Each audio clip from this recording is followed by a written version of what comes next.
Good evening, guys, and welcome to the Amateur Footballer channel. Today, we've got a brand new podcast called The Starting 11. And today, we have got Michelle in the top left, as you can see, and you've got Joe as well in the top right. And today, we're going to be discussing pretty much the VAR, the decisions that have been made, and mostly just discussing the games, the most controversial things that we've got. So, Michelle, would you like to say hello? Hi guys, just a bit about me. I'm a massive Arsenal fan, so a little bit worse for wear, but we played well yesterday. So I'm actually okay with that performance, and we're still top of the league. And Joe? Pompey fan. Hey guys, we're not top of the league, even though we won, so we're down a second on goal difference. The Premier League decisions VAR this weekend was crazy, so I can't wait to get into it. So the first one we've got to discuss is the Chelsea-West Ham game. Now, I watched the game and I felt that it was we looked like we were going to lose, especially after the first goal conceded. I was very worried. And one of the big points that I want to discuss, obviously, is that VAR decision towards the end. Even as a Chelsea fan, I don't think there was a foul on Mendy. I've seen. Look how hard it was for Billy to say that. Dragged that from the depths of his soul. Enforced. Just so everyone knows, we've hired someone to bills at ransom here. It was painful, to say the least, but that's how VAR is. I think that admitting that it was a wrong decision that we should have drew, I think that was the hardest part for me to accept. But we get on with it. The game's gone now. So what do you think? Why do you think VAR made that decision? It's torn between two things, really. I think it's either they've looked at his left foot, which was the carry on after that could have potentially knocked Mendy, or it was his right foot where it looked like it was studs up. He showed all studs towards Mendy's rib. Obviously, it went over him, but it's one of them two where they could see and potentially call it. Whether it was the right call or not, I don't think it was. But I definitely agree. I think Mendy's reaction had a massive impact on that decision. I mean, Mendy's clever though. I give him props for it. Great acting. He deserves an Oscar for that. I'd want my keeper to do it. But yeah, no, I agree. I definitely think that it was definitely the wrong decision. I think if you looked at his momentum, like there was no way if his foot was lower, I would have said, yeah, of course he was leaving his trailing leg behind, but he actually did lift it up. And I think his main concern was just getting his leg over Mendy. So I 100% agree that was the wrong decision. And I think West Ham were robbed massively. Joe, have you got any input on that? Just exactly what Shao said. I mean, for me, you'll never know. But if roles were reversed and West Ham were at home and they didn't have 40,000 Chelsea fans putting that pressure on the manager, does he make that decision? On the ref, does he make that decision? I don't think so. And also, I can kind of get where the ref's coming from, because in real time, it happens so fast. You don't get them still images to sort of see that he jumped over him and there weren't much contact. So I can see why in his head he might have thought, oh, this could be a foul. But not once you look at it. It's madness. Yeah. We have actually got a comment come through. I think this is towards you, Joe, more than anyone. It says, how good has Dane been? Dane's got it. So the lad is sharp. He's quick. He does seem to be getting to about 60, 70 minutes, probably because he hasn't played a lot of football at this level, to be honest. But finishing, he runs. I'm not saying he's Mbappe, but he's got very similar traits in terms of his pace and scoring goals. And he's a lot better than the lad we had, Aziz, who's a youngster from Arsenal last year. So far, so good for Dane Scarlett. He gets in the right positions. But he's only 18. You can see he sort of makes the wrong decisions every now and then, but that's to be expected. At the moment, I love him, and I think he's enjoying his football. Hopefully, we can progress him. Did you say he's the future Mbappe? No, future Mbappe. You said. That's all I heard. Clip future Mbappe. Literally, that's what I heard. He's got similar traits in the way that he runs at defenders, and he's very quick.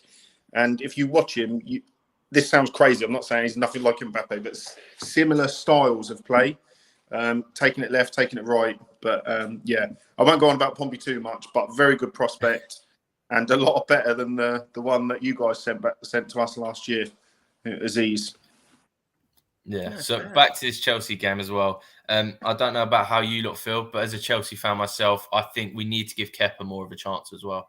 The way Mendy has been, I can't see Tuchel feeling too comfortable. And me looking at the lineup before the games and seeing Mendy in net, it does make me worry sometimes.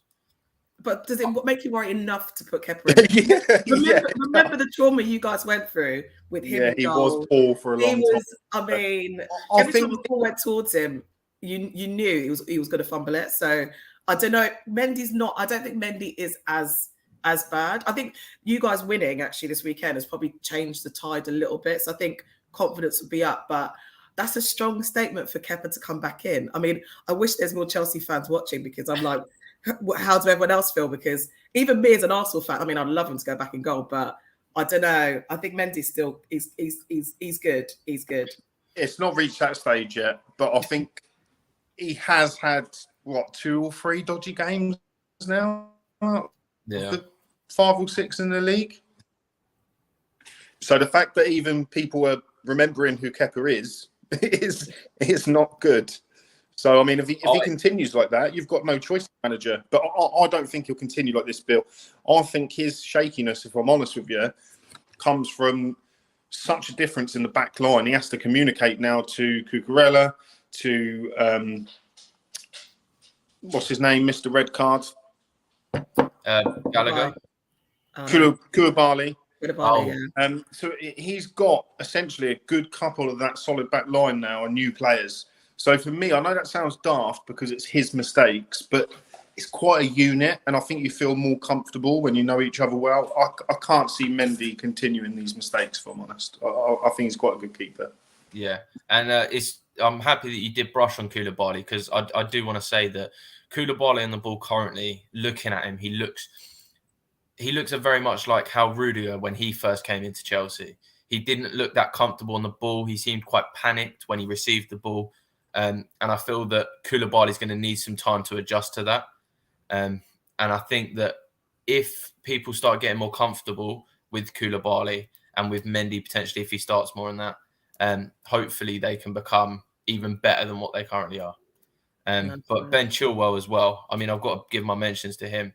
Our team looked very not out of stamina, but they weren't in fifth gear yet. They weren't ready. They weren't hungry until Chilwell came on, and he offered a lot more with the running side of it. He was up and down the wing. And he managed to get us a goal by chasing the ball down as well. Which is worrying in my eyes, because I don't see him as that much of an athletic player, Chilwell. He's got a wanderer left foot and he does get up the wing. But if he's the player who's put in that much effort in terms of stamina, I'd be, that's not good. It all depends on which way you look at it as well. Yeah, and obviously you've got he probably put the base back, didn't he? Yeah, and obviously you've got Aubameyang. So I mean, I'll be intrigued to see how he slots into Chelsea's formation. But I mean, I don't know. It could go one of two ways with Aubameyang, right? He could be world class. Obviously, him and Tuchel have a past relationship, so hopefully that can be reignited again. But I don't know. I don't know. There's conversations that he's past it. I don't know. Yeah, but, how much has he lost? We'll see over the next couple of months, because he definitely lost a little bit. Whether that was down to form or actually age-related power loss, I'm not sure. If it was age-related, I don't think he'll do much. But I think it was form at Arsenal, not necessarily.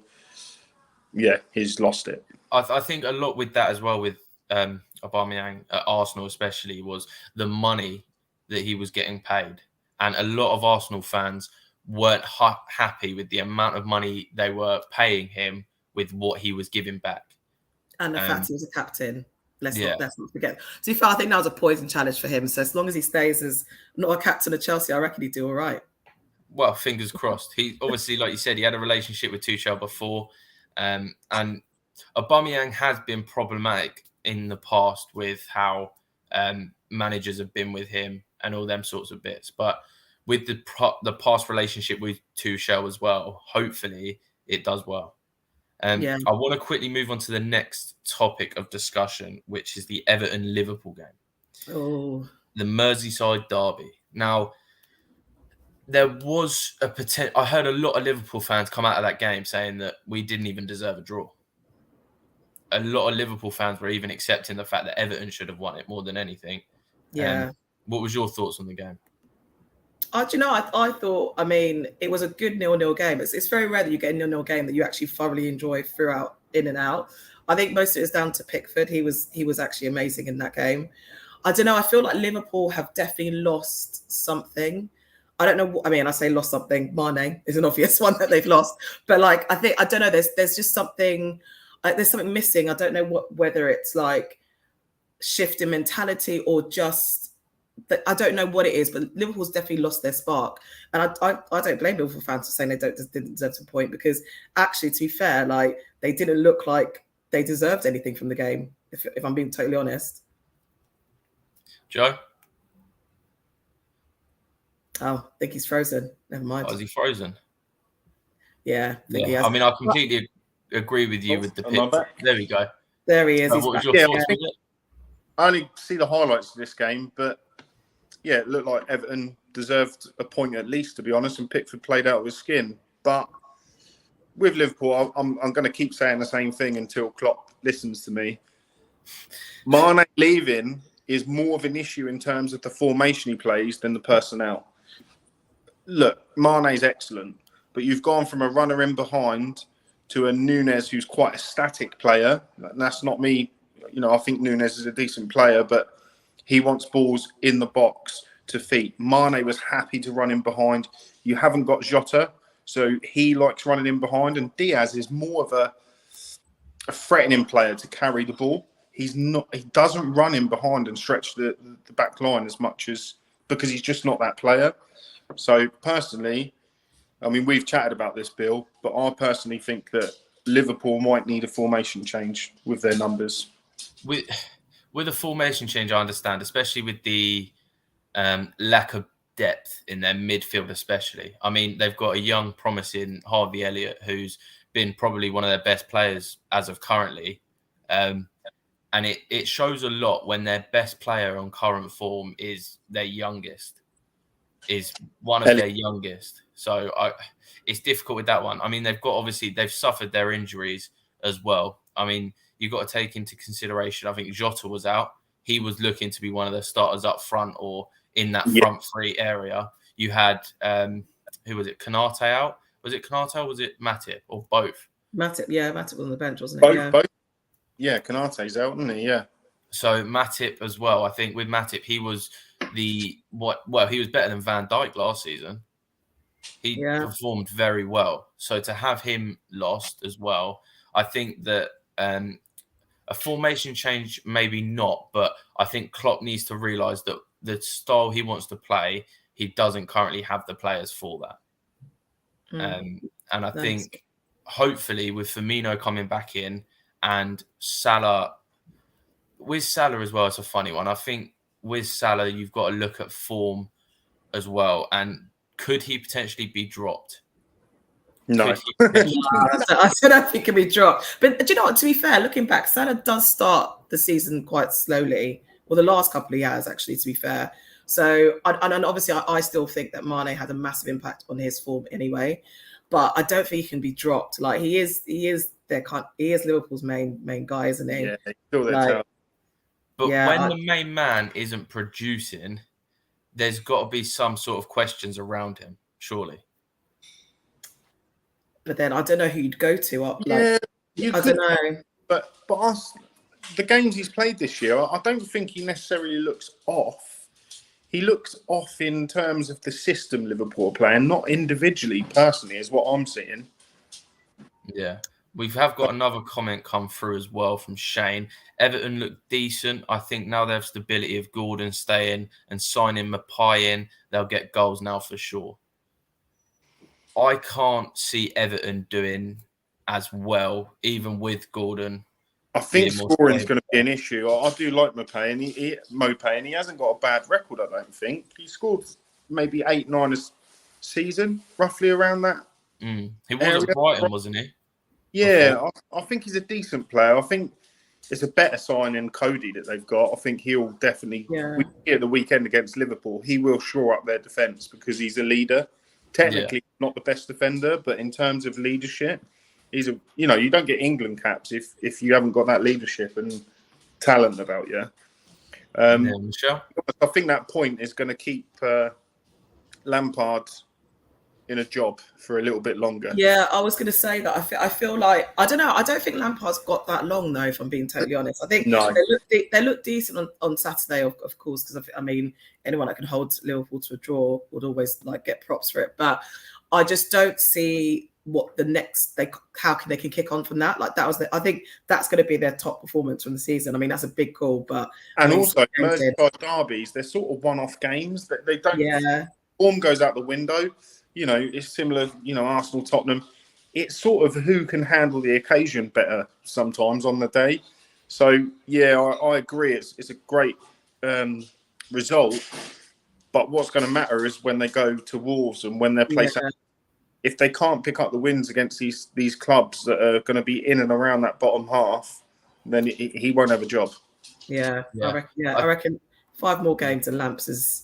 I mean, it's not a personal vendetta of Lampard, by the way. Not that he's ex-Chelsea or anything, but I just don't think he's got that. He hasn't got enough experience, I don't think, actually. So I think he needs to. Obviously, he did well at Derby, Chelsea. We all know what happened there, but I just don't think he's got that experience to take them to that stage. Because I think Everton's been in a bit of a flux for a couple of seasons now, right? I mean, in his favour, he's bringing Gordon through. He does like bringing a youngster through. He does. He did it with Mount, didn't he? He did it with Mount at Chelsea. So I look at Everton's side for the money that Everton are up there for the money they've spent on signings. I mean, you talk about United spending their money badly. Everton are dreadful. The money they've spent over the last 5 to 7 years, your Sigurdssons, your Iwobis. I was glad he took Iwobi though. Yeah. I should expect. This money is not gone to good use, and they've got players that are almost holding them back. I don't see much talent in the squad. Yeah. I mean, with Frank Lampard's point about him not potentially being ready for it, you saw at Derby he did well, but I think giving him the Chelsea job was way too early for him.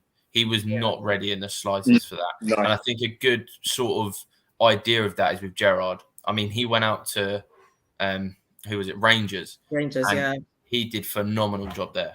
He broke Celtic's winning streak to win the league.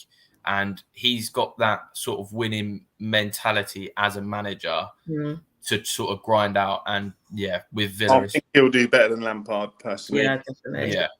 He's already done better than it.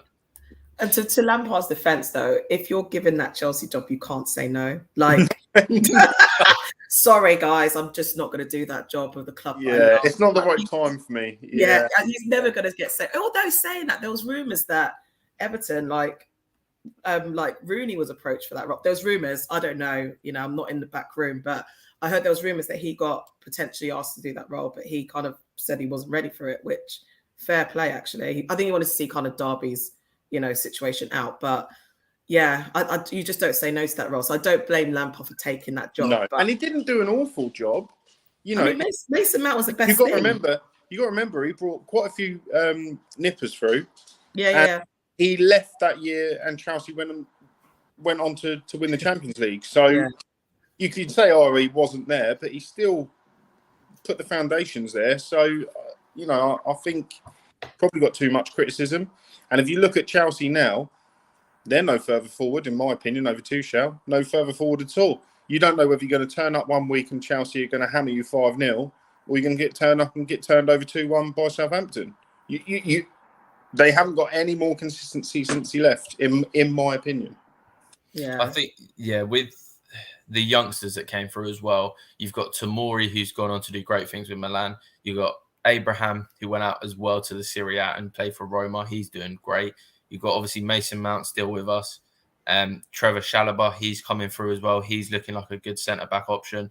So I think Lampard bringing the youngsters through and helping them out as well. It was good, but you have to remember as well, Chelsea went for a transfer ban in that stage. We weren't allowed to sign him. Yeah. So if Frank Lampard, it could have been a different story. I don't think, potentially, if we didn't have a transfer ban, I don't see why Lampard wouldn't have went and bought someone else instead of bringing Tomori through or bringing Abraham through or even bringing Mount through. It would have been interesting to see who he signed, because one of the comments here says about Lampard signings here. He signed Cody and Tarkowski, which I agree is a fantastic for Everton at where they currently are. They're fantastic signings, and actually they're Lampard signings, and I can see them, and they improved the team, no doubt. Them two signings improved that side. So had he had a transfer budget, who knows? Tuchel's out of budget, and to be honest with you, I don't think he's done much with the team. No, it has been disappointing. I think the biggest thing with Tuchel's thing at the minute, I just can't see how it's gone wrong with certain stuff. So, for instance, we turn up to Leicester, beat them 4-2, and then next game we lose to Southampton. Yeah, I mean, there's no sort of consistency there at the minute, and that's the worrying part. Like you said earlier, I don't know whether we're going to turn up and lose 3-0 or we're going to turn up and win 5-0. We just don't know. That's what I get. As a neutral, Bill, it must be hard for you as a Chelsea fan, because it's all right sort of having that inconsistency early phases, like when Arteta first joined Arsenal, for instance. But I don't actually see Tuchel's style or plan. I don't see a vision in the players that he signs. And for me, at the moment, he does enough to keep his job. But in the long run, if Chelsea stay like this, I can see him getting sacked this season, if I'm completely honest. I think, I don't know. I think with Ted coming in as the I was going to say sort of owner of it, I think he's going to give a lot more trust to Tuchel, because remember, we had a different sort of ownership at that point. Abramovich was happy to bring in someone for 12 weeks, sack them off if they didn't win one game, and then go to the next manager. So we don't know how Bowley's actually going to be with them sort of players. But moving swiftly on to the next game that we've got to discuss, Brentford and Leeds. I'm going to bring up the main man himself, Ivan Toney.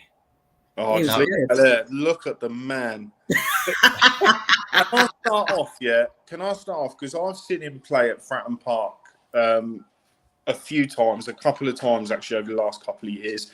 And he was head and shoulders above. He scored 2 at Fratton Park one night. He could have had 5. And big, strong, athletic. And actually, he's got everything, every attribute which you want a little bit of in a striker for the Premier League. And, you know, I'm not saying Brentford are a poor side. They're actually not bad. You know, they're like a mid-table side. But last year, I don't know how many goals he got. I think he might have got like 10, maybe double figures. And this year, I think he's already on 5. I think he's an outstanding striker. And I think the Big Six potentially will be looking down, because other than Harry Kane for England, he would be my next person in my squad based on form in the last 18 months. Yeah, I mean, Toney or Kane, I think that I've had to re-look at my decision that I made earlier. I think tell everyone what your decision was, Billy. Come on. I decided that I would put Toney over Kane in my England squad. No. Right. Poor decision. 100% agree. Looking back at it now. Didn't we? Yeah, we didn't let that slide. But to be fair, I mean, if you're looking at current form, he's performing really well, to be fair. Like, his free kick was amazing. And that's something you could probably see, like, the England squad kind of needing. Obviously, we have, like, Trippier, who's an amazing free kick taker. But I think having him in there could add another, like, you know, flavour to the England team, which is quite refreshing. But yeah, he is really, really good in the air. Yeah, really. It was a great game, actually. And even, like, I mean, we'll talk about VAR. VAR's been the topic of tonight. What's your thoughts on that decision? Because, I mean, I was quite impressed with, you know, Michael. I'm not going to lie. Like, I think standing by your decision is. Oh, yeah. I do agree. I think that was the first time because every time it goes, you've been in a stadium when it goes to the screen, everyone goes, "Oh, we know it's going to go the opposite way." But that was the first time I was like, generally, I started cheering. I was like, oh my gosh, it still stands. But I don't know. It's an interesting one. I think that's a turning point, but it will have to be Michael Oliver. I mean, I feel like he's the best referee that we've got, hands down. And I think it would have been him to make that decision straight away. But I don't know. You might feel differently. You might have disagreed with him, but yeah, I thought it was brilliant. I mean, the VAR decision, from what I can remember, was it the penalty shout? Yeah. With his hand over. Yeah. If he would have gone down, or if it would have, I could have seen it given. I think it's one of them challenges where whatever the outcome, you could understand both sides of it. Yeah. You could understand it was a bit soft. It's more pleasing he stuck to his mind, because I've got a ref actually on TikTok called Budge who reviewed it. He's a referee, and he said the same thing, the same as what you said, Shell. It's almost like the ref has to change his mind when he goes to the VAR, and you have to be stronger, because I think what we're seeing at the moment is that refs might say the pressure's not getting the better of them, but it's almost like, because VAR's been suggested, it's like it plants a seed of doubt in their own head. 100%. What you need to have the mentality, I believe, as a ref, VAR's been called, it shouldn't plant any seed in your head. You should go over there completely thinking, I've given a penalty, so show me different, because I've made a decision. And I think they watch the VAR monitor and almost try and put themselves in. Am I even making sense? No, I get you. Yeah, because as soon as they do it, they think negatively, I've made the wrong call. But then they also have them in their ear as well, which I'm like, do you know what? Like rugby, I mean, I'm switching sports, but you can hear the referee's conversation. I want to hear what they're saying, because you don't know if there's like, a Tottenham fan. Sorry, I'm hating on Tottenham, but if they're one of them are like, change minds, change your mind. Like, we don't know what they're saying. So like, I'm like, if you're going to have that technology, give us that insight. I mean, it'll cause havoc in the stadium, but we don't know what they're saying, because I think when they are talking, they're like, "Oh, actually, I think you've made a mistake here," and then that's why they've changed. They go every time they go there, they always change their mind. Football is so big and people are so passionate in this country. I think they've probably thought about it but ruled it out, because it wouldn't be safe. Wouldn't be safe for them, their family. The whole of Newcastle at the moment would be pinning. I mean, we'll come on to that one, but they would not be safe in their house after decisions like that. I think you said it just now about how you'd want to know what you'd hear through the earpiece. You'd hear a bag of crisps moving and you'd hear some random TikTok. That is what you'd hear from the VAR. They have got no clue. They don't know what they're watching. That it is outrageous, the decisions. I can't even fathom what they're doing. It's just so inconsistent, and that's the problem. I think that's the problem with VAR, right? I think if it was quite consistent in terms of like what the purpose is for, because I think you can ask different people and everyone will be giving you like different answers as to what the purpose of VAR is. Because like I was talking to one of my friends earlier and he was just like, I thought it was about goal decisions. Now they get involved in fouls, and like it's becoming bigger in terms of like what VAR's kind of like purpose is. I think some people believe VAR should just be used for offside, which is black and white. I kind of agree, because I think that's something quite hard to see with the naked eye. Whereas a foul, it always looks worse in slow motion. Yeah. Or in Chelsea's case, when they're rolling around crying when they know they spilled the ball. It's peaks and troughs, isn't it? So yeah, I don't know. I mean, that's a whole debate. I would like the refs held accountable and essentially saying, right, VAR is there to assist you, but you're making wrong decisions. And I'd like the league to say, look, if we can't get these decisions right, because I think we're actually the worst country at VAR. Yeah. And I think if we can't get it right, then maybe go a season where it's just for offside. Because at the moment, it's they said VAR would clarify things. It's done anything but.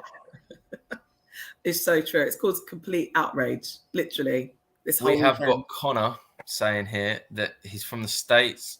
Here we have replay for sports like American football, basketball, etc. What makes me mad is when the viewer can see clear as day if it's a foul or not, and they take 15 minutes to look at it. That's fair.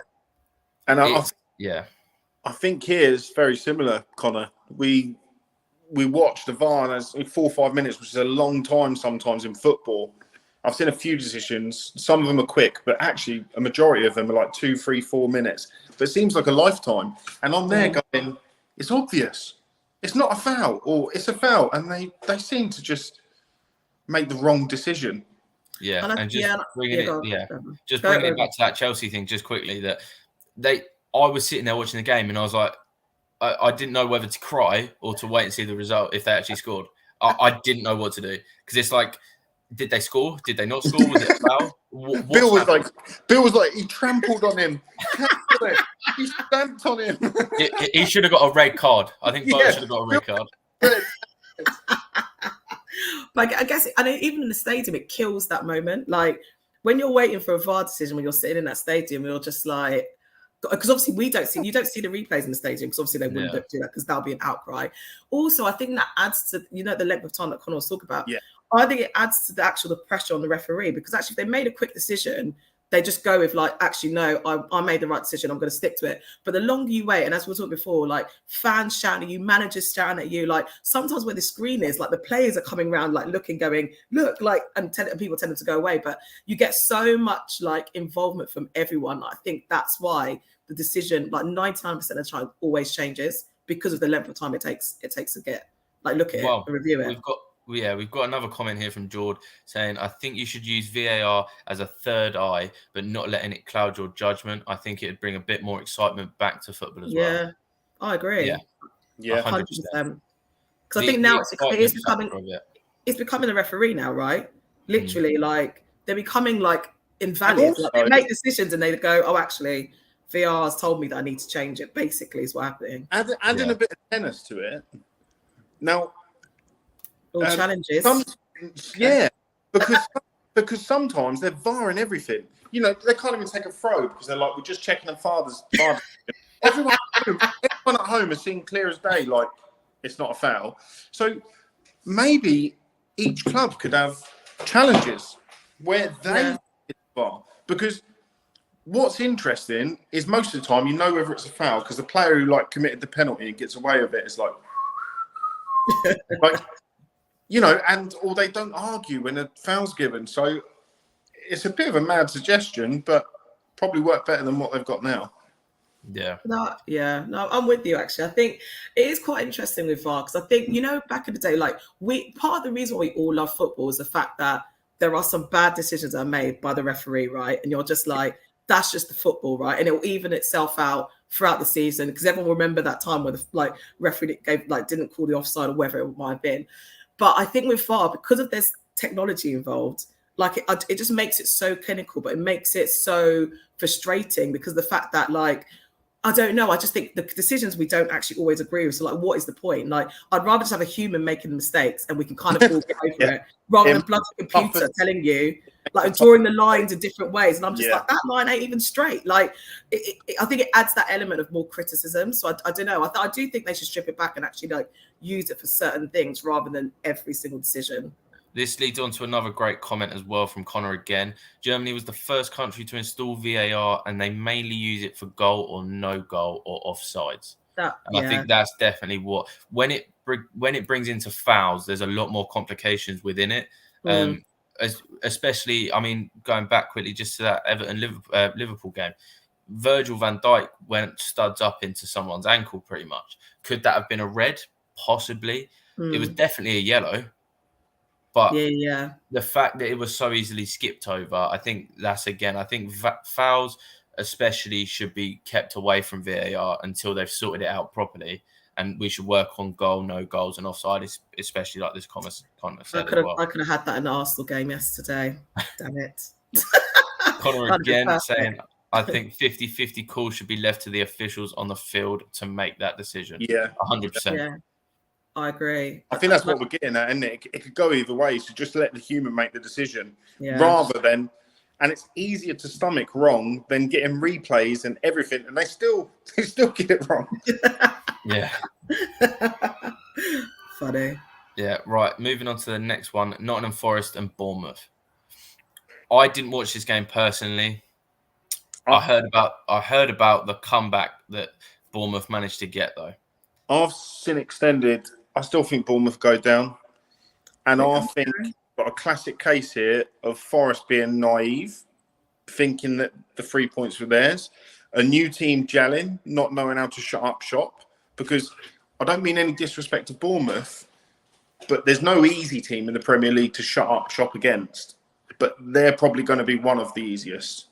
Yeah.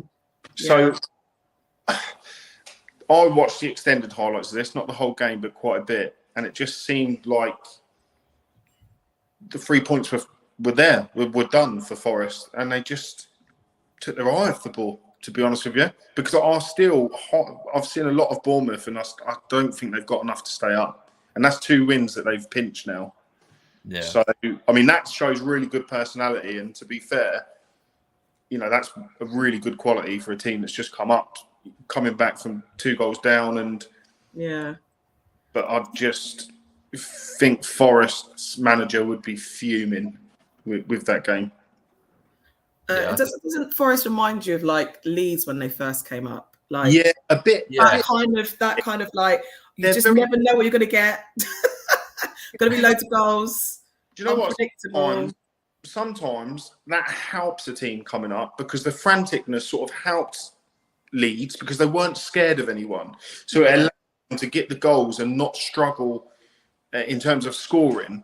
But actually, you learn a very quick lesson in the Premier League. If you're not able to take the foot off the gas and actually control a game, stuff like this happens. And Forest has to be very careful that they don't do this more often because Leeds got by being frantic. They got enough points, but most teams that are frantic like Forest, they go down. I think, I completely agree with that point. I want to move on to Nottingham Forest more, though, in the sense that their transfer window. I want to quickly touch upon. They've signed, 23 or more players? They've got 3 new teams. Mate, they could put a team in the Premier League. They could buy another team, put that in the Championship, and put one in League One, and then boost them all up. But the highlighted is Renan Lodi for me, Brazilian left back. He was at Atletico Madrid. I don't know if you guys have heard about him. Yeah. But he's a very good left back, and I was very surprised to see that. No offense to Nottingham Forest, but a lower sort of club would go in for him. I would expect a bigger club to sign someone like his stature as well. I just think financially, they're obviously put everything into staying up. Yeah. Sometimes, sometimes I feel a bit bad for the players that have done what they've done to get them there last year because, Sheffield United done the opposite. They didn't sign anyone. And they had a great first season. Yeah. Because they almost play like that frantic, like, I'm so lucky to be here sort of football. But they suffered from second season syndrome because they didn't then make the signings to stay up. I'd much prefer a club to do that than actually do what Forest's done, which is sign. Let's bear in mind, if they go down, they could be losing 20 of them 23 players. So financially, I just think it's a very dangerous job. But someone's just put Gary O'Neill, former Blue. He's a Pompey through and through, Gary O'Neill. Will he be given the Bournemouth job full time? I don't think so. I think that's a very big job to give a stand-in manager with. I know he's got a bit of experience now, being number 2 and in the boardroom at a couple of clubs, not just Bournemouth, someone else. But I don't think so. But then he's got 4 points in his first 2 games. So if you continue, you sort of make the job yourself, don't you? Yeah. Do you think though? Because a lot of people, me myself as well, I actually stuck up for Scott Parker, who got sacked. I felt that it was wrongful, but looking back now and current results, you can't really argue with their decision so far, can you? I mean, but I think sometimes just the change wakes people. Yeah, like I love Gary O'Neill and I want to give him all the credit, but I've seen it years and Sam Allardyce and this, and sometimes just a manager coming in and saying, "Look, I'm here because you're not doing well enough." It won't be the manager next time leaving; it'll be you or you. I think I could have gone in and potentially got a lift out. No. Sometimes it's the circumstance that allows that to happen, not the person. No, I agree. And I still think Bournemouth go down, and I think they've made the wrong decision. I think they've panicked at a 9-0 thrashing from Liverpool, and Liverpool were due. I made a video actually to say Liverpool would hammer them that week. He'd got a win. It's only a few games in. He'd got them up from the Championship. I think he was working with players. I don't like this aspect of modern day football where you lose a couple of games. They played 3 of the top 3, arguably, Man City, Liverpool, and Arsenal in the first 5 games, and he gets sacked. It's crazy. Yeah. There's no patience anymore in the game. I think, and actually, to be fair, I think the roles of the managers have changed now, right? They're literally solely there, not even to build a team. It's just to get performances and get results, and that's literally the bottom line because of the amount of money that's in football now. That's kind of what's required from them, which is it's a shame actually. But do you know what? Weird analogy, but have you ever been at work and there's a new manager that comes in or something? Before you know anything about that manager, even if you're not trying to impress them, there's a change. The atmosphere, or, what's he or she like? Do you reckon they like this? Do you reckon they're strict? Do you reckon? And that uncertainty sometimes just naturally wakes them up. How I analyse sometimes a new manager coming in, it's quite often, in my opinion, not necessarily that manager that galvanises the squad. I think sometimes the realization of how badly you've been performing, right? People just plodding along going, he lost to top 3 teams, and then they're like, actually the manager's gone.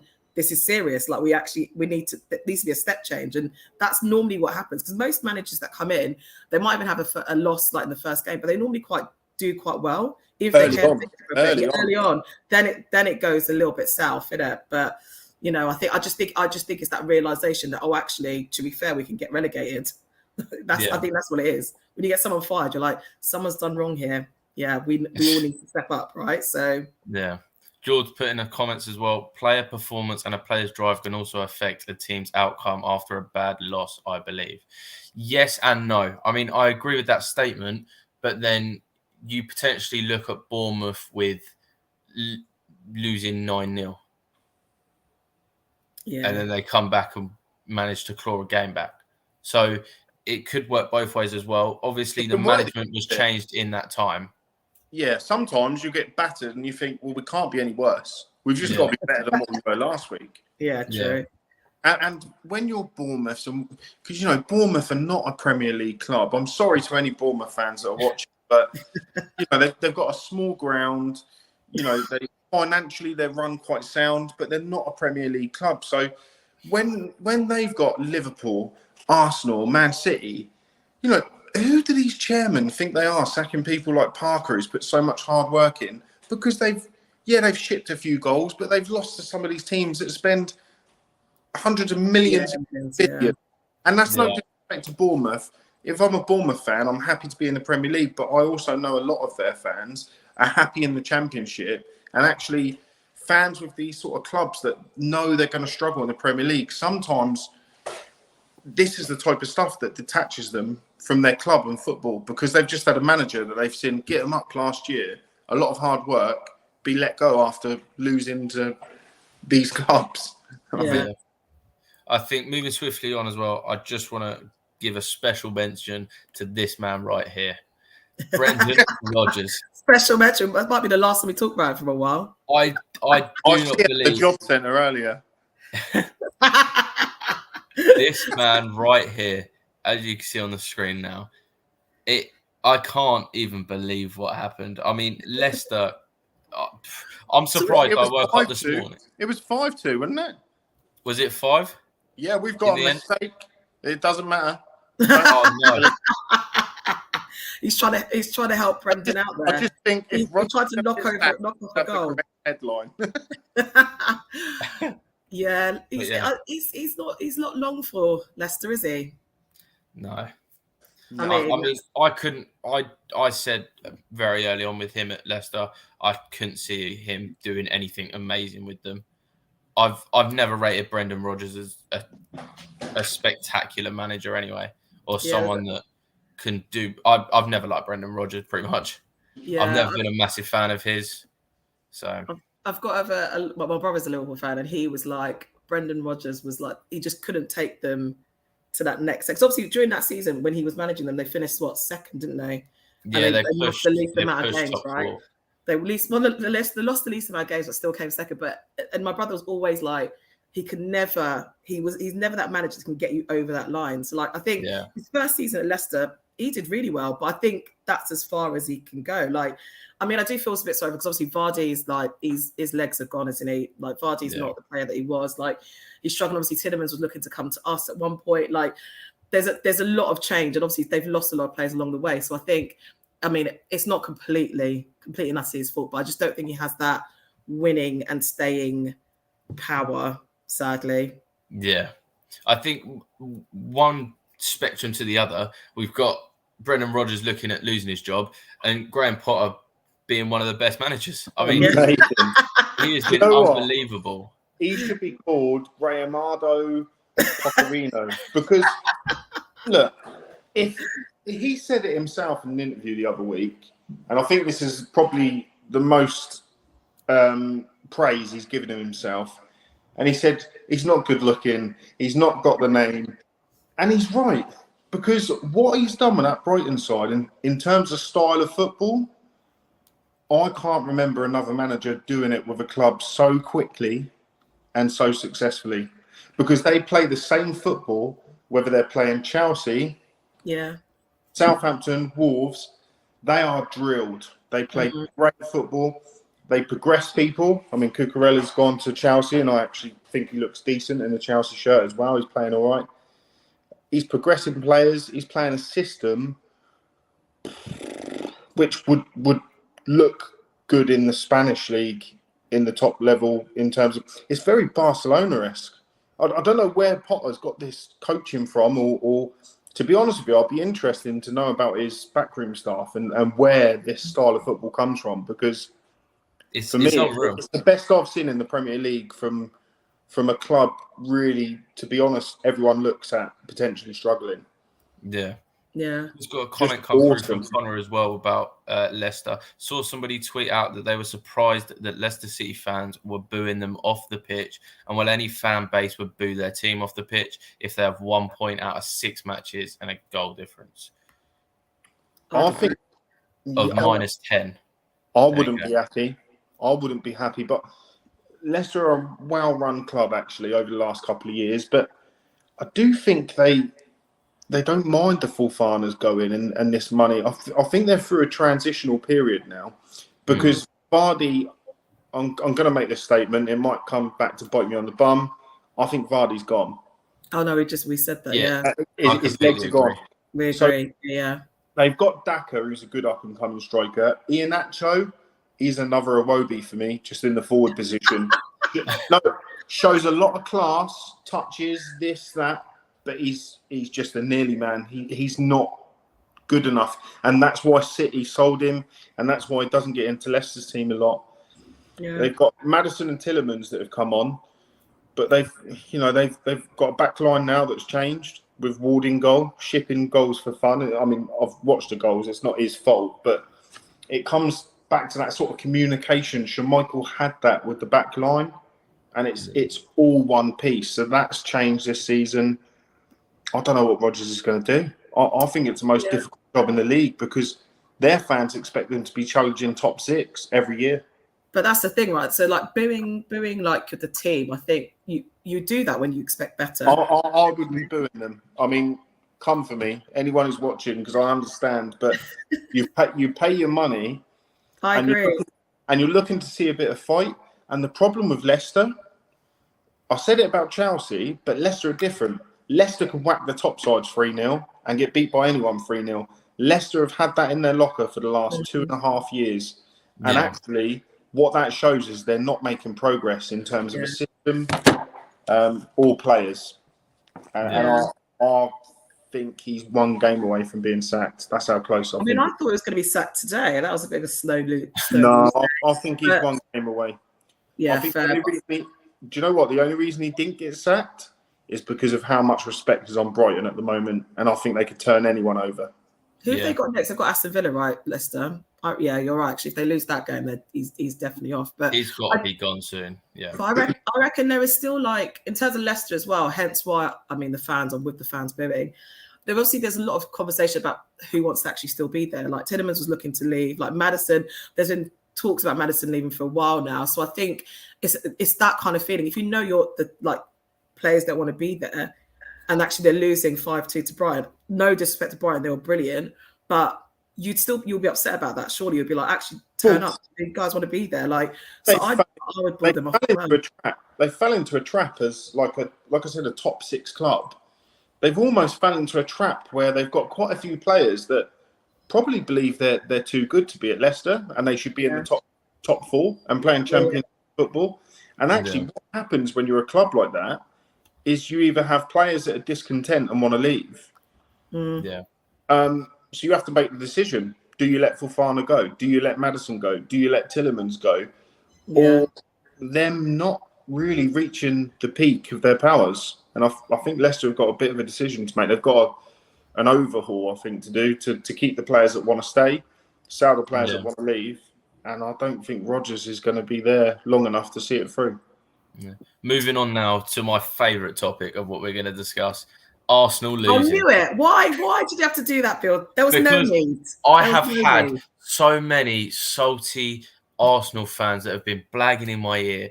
As a Chelsea fan, we're losing 3-0 to Leeds and 2-1 to Southampton. I get it. But the way some Arsenal fans have been saying Saliba's one of the best defenders. And guys, let us have this moment. We knew this game was coming, to be fair. To be fair, most Arsenal fans probably knew we were going to lose. I'll call the United win. I called United 3-1. And most people, other than Arsenal fans, most people that I'd say probably 70% of people I spoke to called a United win as well. Yeah, most people did, or a draw. Actually, I thought Arsenal were outstanding. Just sometimes, just because people get beat, you go, oh, they did. No, I thought Arsenal were outstanding. And I think if they play the same, they win at least 50-60% of them games. I think they come up against a counter-attacking United who couldn't cope with Arsenal, so had a very Conte style of playing, of just breaking when they could. And I think Arsenal were a bit naive not to finish the game first half, because I think they had that much space in the United wide areas and flanks that they could have if they had their shooting boots on and were a little bit more ruthless. Yeah. I definitely think, like, obviously with the goals, like, I must admit, even watching that game, I wasn't that upset, because I think for me, I could see where the mistakes happened. Obviously, when they played the high line, Ben White was still too far back, hence why Rashford got in for the third goal. I think Saliba was at fault for the second goal as well. So I think there was individual mistakes, which I can kind of live with. We have all had bad days in the office, but I think as a team, they played really well. I was happy for Saka, scored the day before his birthday. So and he played excellent as well. He was brilliant. I don't think he was hesitant. He was hesitant. Hesitant in shooting. Yeah. I think sometimes, and that's what Arteta and Pep managers sometimes give you, because Man City sometimes annoyed me. I remember when they went through a bad phase last year where they just seemed to be playing the ball constantly around the 30-yard mark. And I just hit it. Play that defence. But these managers, Arteta and Pep, they breed the players to say you're not losing the ball. They treat possession the same on the edge of their opponent's box as they do in the centre of midfield. And for me, sometimes it's frustrating because I just wanted to hit one. Yeah. I don't know. I think if Arsenal play like that against the top sides, they'll have a lot better return in terms of points off the top sides. I just worry that they might be a bit too naive sometimes and just maybe be a little bit more direct. Yeah. I just worry about our squad, to be fair. Smith Rowe, I think, got an injury during the warm down, which, gosh, with Europa League coming up, I'm just like, I don't know how long how that momentum's going to continue. But there was some good people, like Lokonga. I think he played really well, actually. It was quite surprising, actually. I was just like, didn't know he had that in his locker. He was very, very good. So hence what I can come away as an Arsenal fan going, do you know what? We lost 3-1. And like, to be fair, there hasn't been that many Man United fans in my ear, because I think they know. Yeah, they were relatively lucky with those counter attacks. But I can go away and go, actually, to be fair, that was promising. I just worry about injuries and for the long season. I'm just like, I don't know if that's gonna. But also, Shell, do you think you got to give plaudits to Ten Hag for using what he's got? Really, I think that's all they can do. Yeah. To be fair, and do you know what? Even I must admit, like Rashford yesterday coming through. Like, I mean, his Premier League debut, he scored 2 against Arsenal. So like it was bound to happen again. But yeah, you have to give Man United props. Like generally, like I was quite surprised at how ruthless they were, to be honest. Because obviously they haven't had a great start. Let's not forget about that. But it's looking like a good start now. Exactly. And Anthony was actually, do you know what? It was good to see what he was going to bring to the Premier League, actually. Yeah, I was excited. Him getting a few red cards, I can see that. That's what I was hoping for yesterday. But then again, if he was going to get a red card, Xhaka could have as well. So like, you've got those temperamental players. But I don't know. I feel like the Premier League will suit him because obviously it's a bit more physical. But let's see how he gets on. But he did well, scored his debut goal.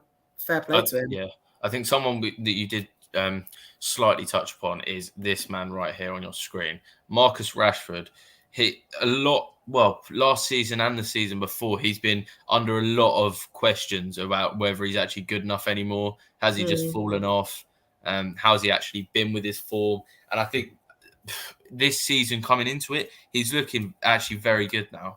I think yesterday, 2 goals and an assist, was it from him? Yeah. I think dropping Ronaldo was a big decision. And I think having Rashford as that starting striker, with either you had Rashford up front, then you had can't remember his name now, Anthony on the right, and then who was on the left?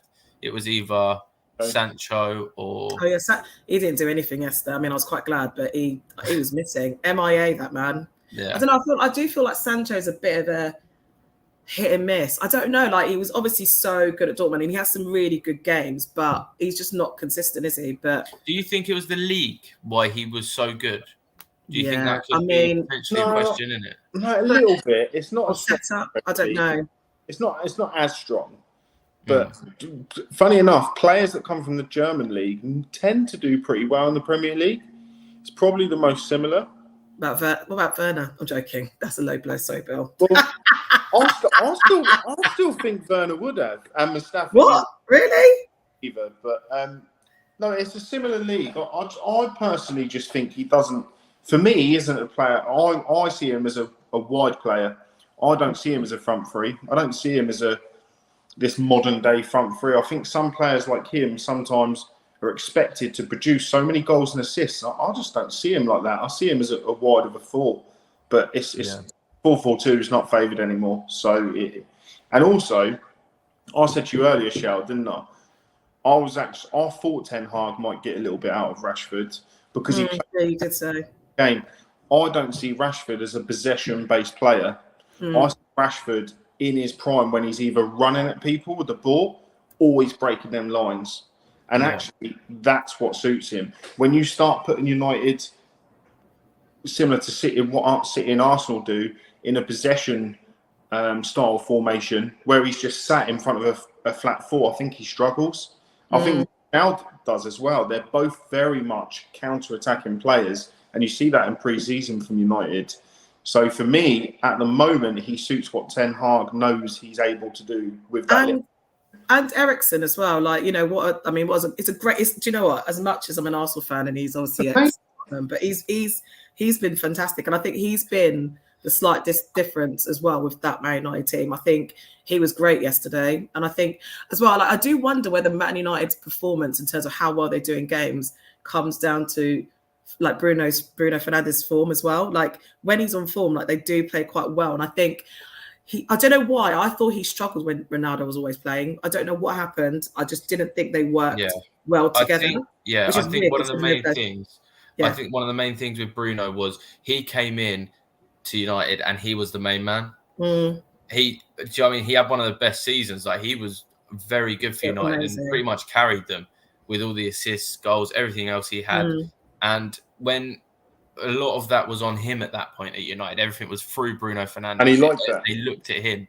And then Ronaldo came in and there was this whole switch of, Bruno's no more. We got Ronaldo up front. Aim for him. Look for him all the time. And I think Bruno and him sort of wanted the same thing. Yeah. But it just wouldn't have worked. I'm not a fan of Bruno. You're not a fan? No, I'm not a fan at all. In terms of creativity, I think he's a creative player. I think he done well when he joined United because he joined a side that was working so hard but not getting the results. So he could almost be that player that could create. But with Ronaldo in there, whose legs definitely have gone compared to what he used to, but he's aging, he still has class. I just feel like I'm going to be a bit mean to United here, but you've got McTominay, you've got Ronaldo, you've got Bruno, you've got potentially Fred. And in the modern day game, I don't think you can have half your side with not much legs. Because you'll be found out in terms of physical and the running that these guys do. Ten Hag actually took the United players after the Brentford game and got them to run 13 kilometres, which is the distance that the Brentford players ran more than them. And I backs up what I'm saying here. You can't have a team with people with that many people that are mobile. And for me, I think you'd get just as much success playing just Ronaldo and not Fernandes. Strong statement.